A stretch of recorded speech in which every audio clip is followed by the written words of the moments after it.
తినడానికి నీకు రూల్స్ తెలియదు కదా అని వీళ్ళు అనుకుంటారు. సర్దుకుపోయే వాళ్ళు చివరి దాకా ఉంటారు, సర్దుకుపోని వాళ్ళు మధ్యలో ఉంటారు. వాస్తవంగా ఇది ఏం చేయాలి?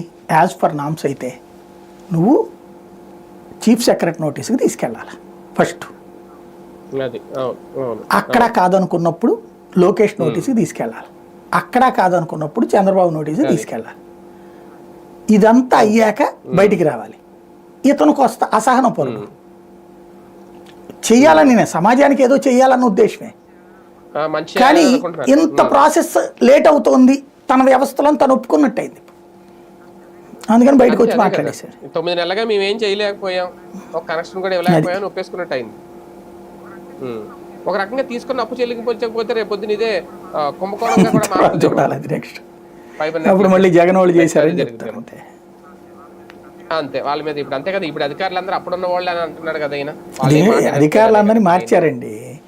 దినేష్ కుమార్ వీళ్ళందరూ ఇప్పుడు వచ్చిన వాళ్ళు కదా, అప్పుడు వాళ్ళతో కాంటాక్ట్ అయ్యి అంటున్నాడు ఈయన. అధికారులు ఏమన్నా ఆకాశంలో చూడబడతారే? అదే కదా, కానీ కాళ్ళతో కుమ్మక్క అవ్వాల్సిన అవసరం ఏముంటది అధికారులకి? మొత్తం విచిత్ర